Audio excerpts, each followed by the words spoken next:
This is CBC Here and Now.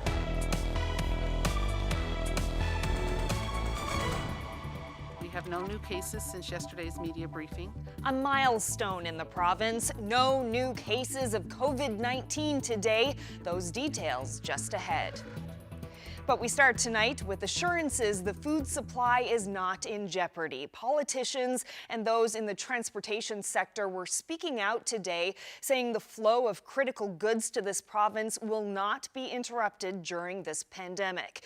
It comes as OCEANEX, which plays a critical role in the supply chain, says it needs federal help to keep operating. Here and Now's Terry Roberts has more. Like many companies, OCEANEX has been hit with a financial sledgehammer. With shipments of cars and other freight into St. John's down by 35%, the company says it's losing about $2 million every week. So OCEANEX has decided to take one of its 3 vessels out of service. It's also laying off some of its 1,000 employees and contractors. And it's also suggesting that further cuts could be needed unless Ottawa comes through with millions in subsidies. OCEANEX delivers up to half the province's food supplies from ports in Halifax and Montreal. About 3/4 of the goods we need on the Avalon Peninsula. This is raising concerns about a possible food shortage in the province. But Marine Atlantic says it can do the job if OCEANEX cannot. Marine Atlantic is a Crown corporation, already heavily subsidized and delivering most of the meat, vegetables and fruit that we eat. Right now it's operating at just a fraction of its capacity. 2 of its 4 ships are tied up and is ready to offer additional crossings if needed. So politicians like Andrew Parsons say there's no need for alarm. We have a shipping company in this province called Marine Atlantic that right now has 2 boats tied up, not even being used. We have the means here to more than handle the necessary freight coming into this province. I want to comfort everybody that there's enough capacity out there from our industry and enough supplies that we'll be able to make its way to Newfoundland. And the trucking industry is ready to step up. And Andrew Parsons is adamantly opposed to any subsidies for OCEANEX. He says Marine Atlantic employees who have already been laid off are more than willing to go back to work to ensure the supply chain is not broken. And there's a legal subplot here. OCEANEX has fought a long court battle, complaining that subsidies to Marine Atlantic are unfair. And just last month, Canada's top court rejected an application to hear its case. Meanwhile, OCEANEX boss Sid Hines says his company hopes to weather this storm, operating with just 2 of its 3 ships and continuing to deliver much-needed food, medical supplies and other freight to this province. Terry Roberts, CBC News, St. John's. And more assurances from the provincial government today, with Cabinet Minister Jerry Burns saying Marine Atlantic is already a crucial part of the supply chain. To make a statement that there would be food shortages and to say it as if it was a guarantee without evidence and without it being based in fact, I am saying that's irresponsible and it should stop right now. But it's not just OCEANEX warning of possible supply disruptions. The Premier also expressed concern about the food supply. At today's daily briefing, CBC asked him about it. But first, here's what he said yesterday, followed by his comments today. The fact that a lot of this would have a shelf life, it would be almost impossible to maintain the kinds of inventories in the distribution centers here in Newfoundland and Labrador without having OCEANEX available. Well, the potential is you look at vegetables, you look at produce, you look at protein, meats, and so on that we would have in our province. These things are not readily available unless they're brought into the province. So right now in Newfoundland and Labrador, you would have potentially up to about 5-day supply of food within the province. Yesterday you said if OCEANEX shuts down, we only have 5 days worth of food. If you look at the statistics, 90% of the perishables that we receive come in from Marine Atlantic. And because of your comments, people today, for example, are lining up around Costco. Do people really need to be worried? No, they don't. It's, as I've just mentioned in the comments that I've just made, is that we've been in discussions, and this subject has been around now for a few weeks. And so we've been in discussions with Marine Atlantic, with the trucking industry, even with some of the retailers. So right now we know that there's excess capacity within the system. There's a lot of trucking capacity that are more than willing to step up and respond. We know that Marine Atlantic would have 2 vessels that are not working anywhere close to full capacity right now. And we also know that they have 2 more vessels that are tied up. So right now, this is would be a contingency plan that we have in place if indeed OCEANEX decides to either stop its service into Newfoundland and Labrador, or if it has an impact that would lead to disruption. So we're working with those industries right now. Of course, we're working with the federal government as well to work with OCEANEX. So there's a lot of discussions ongoing right now, but if there's a disruption or severe disruption by OCEANEX, the plan will be with Marine Atlantic and the trucking industry to keep goods and service, the essential items, moving into Newfoundland and Labrador. So it's no reason to move from the guidelines that we put in place. Shop once a week, shop for essential items, plan your visits. There will be food security in Newfoundland and Labrador.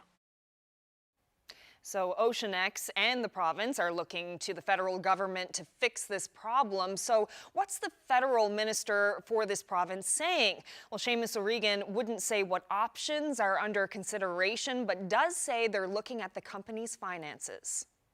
We're going through the numbers, which I think is really important, and just finding out what's going on. But the big thing I just want to assure people is that the supply chains, the food getting on the shelves, medicines, they will remain intact. And what does all of this mean for grocery stores?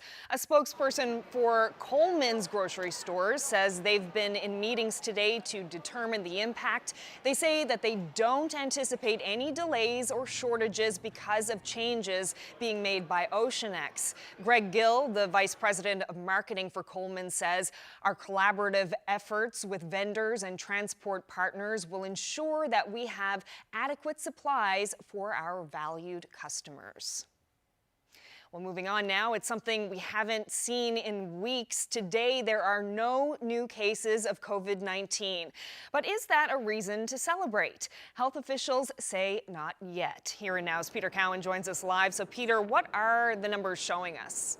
Carolyn, you'd have to go back to March 19th to find the last day where we didn't see additional cases of COVID-19. And if you add on to that the fact that today we saw 16 more people have recovered from the disease. So with more people recovering than we have new cases, the total number of active cases has been going down. But the warning today from health officials was this is not a sign to celebrate.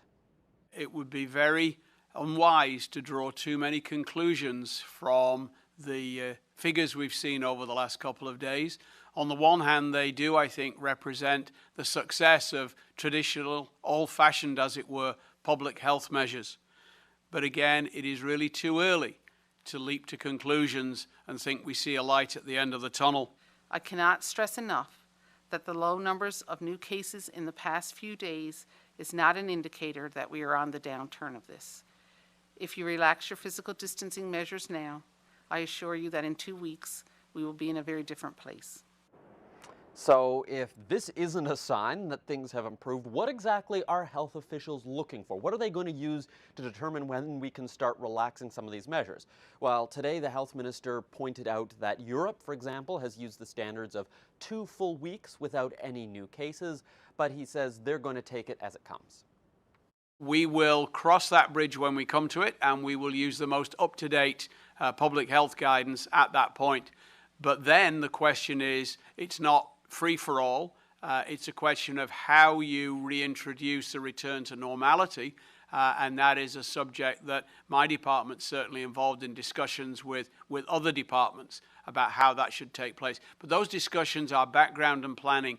It is really premature to even think about that just at the moment. We need to see what the effects of the Easter vacation period have done to our figures. And only then we'll be in a better position to make any sort of estimate about any kind of return to any kind of normal.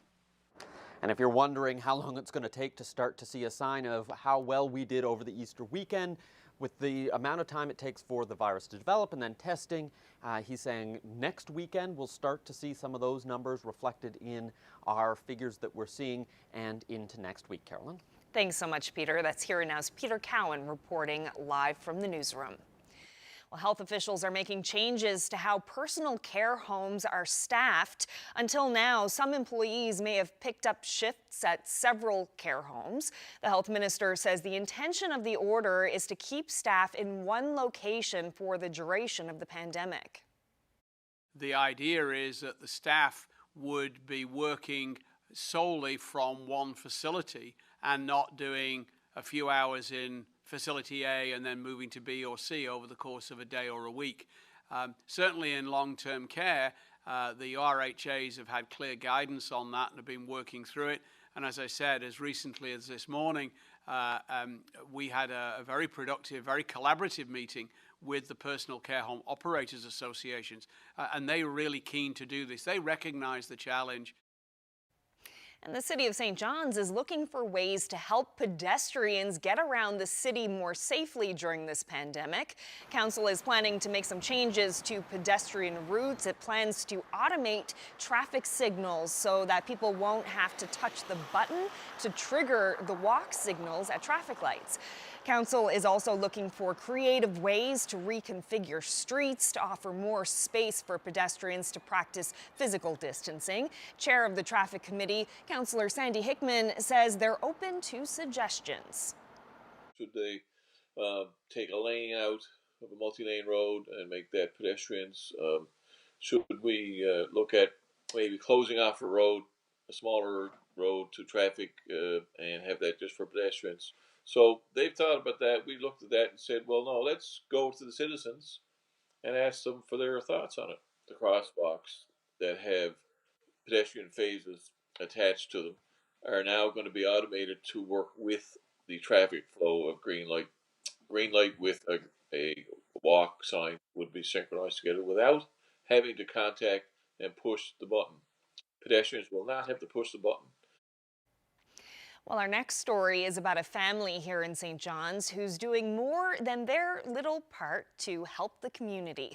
They started Project Food for Thought. It's a food bank delivery service they launched within the bubble of their family home. Here and Now's Adam Walsh has that story.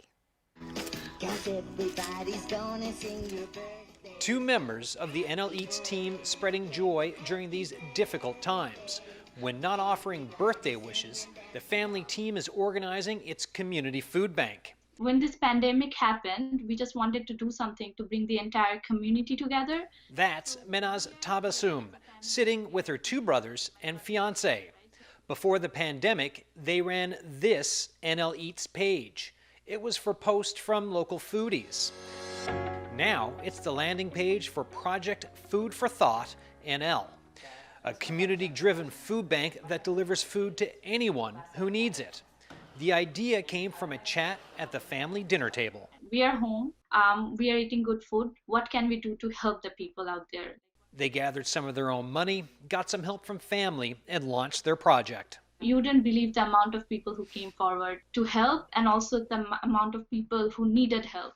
So far, they've helped 84 people, and their list is closing in on 200 requests.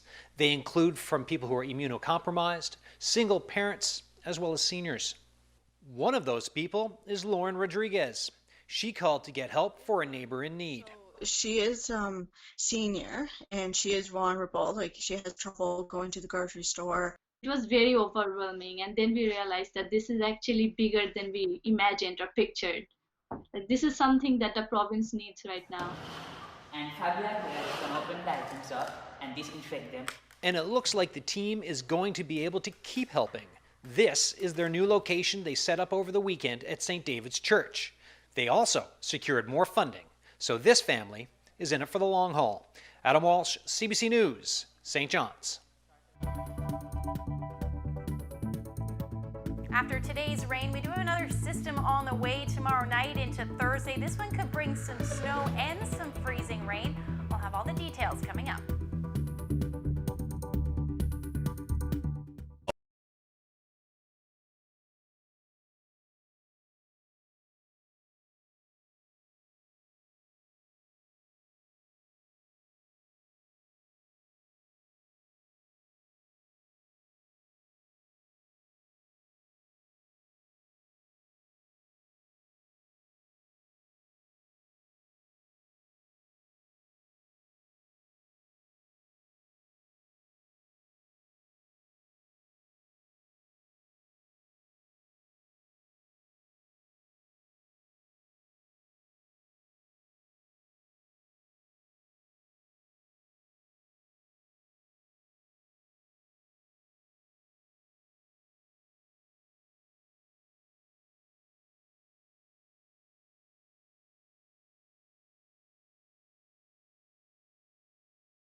Welcome back.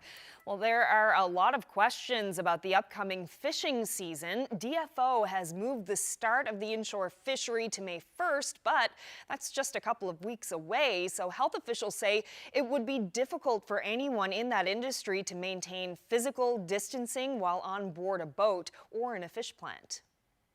Over the course of the next day or two, we will be meeting from a health perspective with the fish harvesters representatives, workers in representatives in plants, as well as industry, to try and get a common level of understanding for ourselves in public health and health in general as to what working in the fishery, be it harvesting or processing, actually entails. And then at the end of that, we will hopefully have some common ground and we will be able to issue some informed guidelines or orders if a fishery is possible.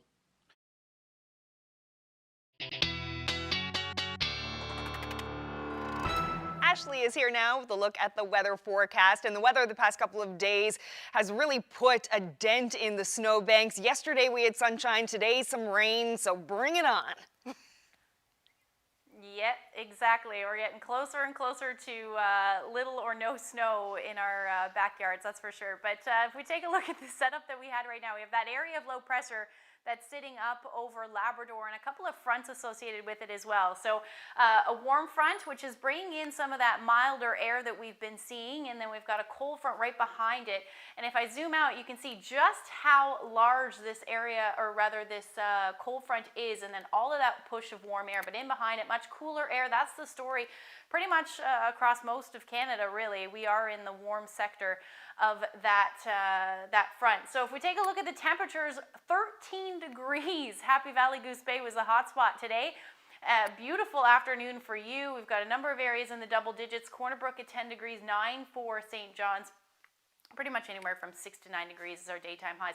Even up through Makovic, beautiful afternoon, 8 degrees was your afternoon high. So if we take a look at the rain, it has pushed off now, but we are going to see some lingering drizzle as we head through the overnight for most of eastern Newfoundland, and then some clearing skies as well. Temperatures will dip overnight as we get into some of that colder air, as that cold front moves towards Lab West down to the minus double digits, and then hovering near or just below zero for the majority of the island as well. But it does look like a nice evening, anywhere from partly to mostly cloudy skies by the time tomorrow morning rolls around. And then tomorrow afternoon, temperature-wise, we should be sitting somewhere between 4 and 9 degrees again. Winds will be generally light. The first half of the day looks pretty nice.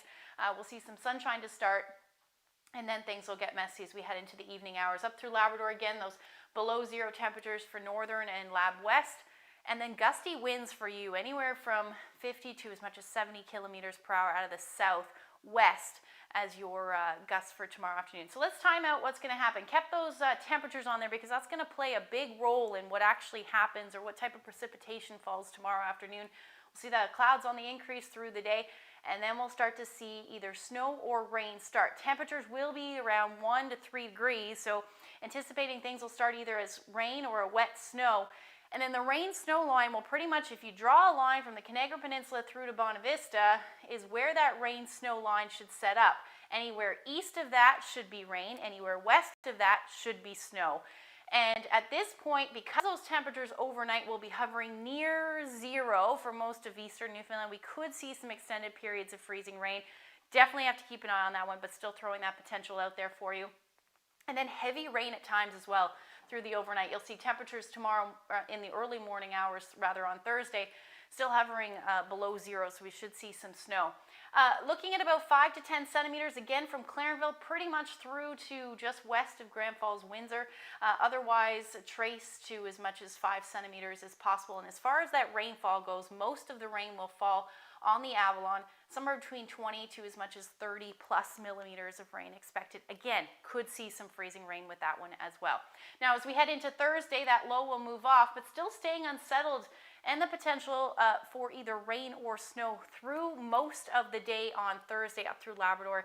Pretty quiet, just a few flurries possible for you. But temperatures, again, 1 to 6 degrees through the day, depending on where you are on the island. So either rain or snow will fall for you.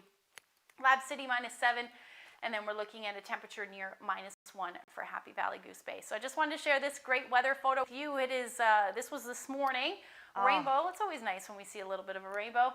Beautiful shot there. Keith Cormier sent us that shot from his deck. So thank you so much for sending that in. And if you have any weather photos to share with us, send them to nlphotos@cbc.ca. Oh, Keith, thank you. I needed that. I think a lot of us probably do. A beautiful rainbow. Thanks so much, Ashley. We'll talk to you tomorrow. Good night. Well, about 200 Canadian sailors are in quarantine at a Halifax hotel before they can return to service. They can't leave their rooms, so they've found interesting ways to keep up their health and fitness routines. Brett Ruskin has more. Window to the door, it's 25 feet, so that's where I've actually been running at. So you run 25 feet at a time from the window to the door back and forth? I do.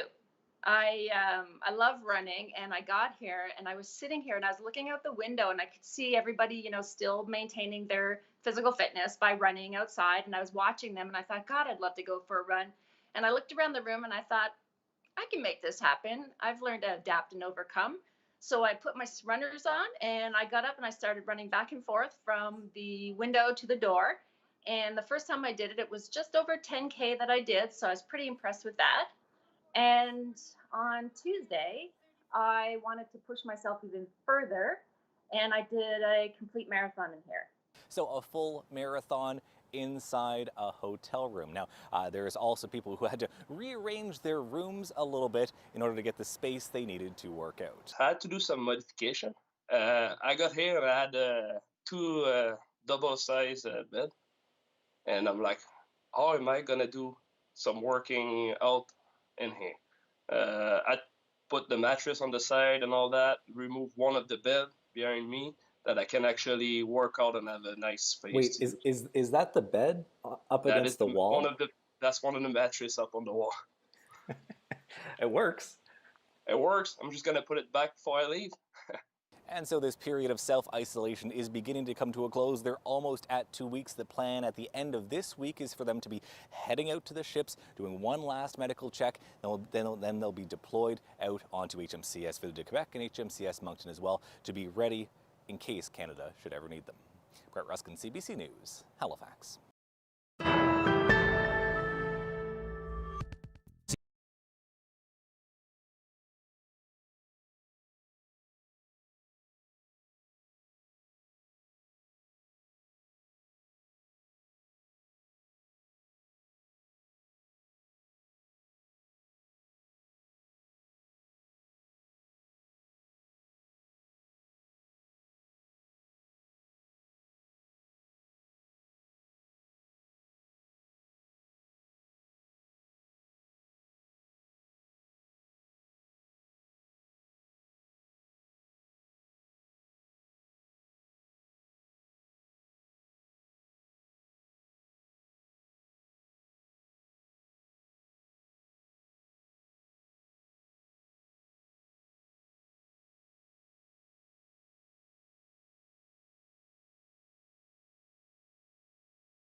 Welcome back to Here and Now. Well, they are usually a thing of beauty this time of year, and the administrator of a Facebook group dedicated to tracking icebergs around Newfoundland has shut down the page for now. Diane Davis says she's concerned the Newfoundland Iceberg Reports page would encourage people to travel and gather in groups to see the icebergs. So as part of the effort to slow the spread of COVID-19, the province is urging people to stay home as much as possible, only travel when necessary, and practice physical distancing. So she's going to stay shut down for now. Well, that's it for Here and Now this evening. Thank you so much for spending part of your evening with us. Hope you'll join us again tomorrow. Good night.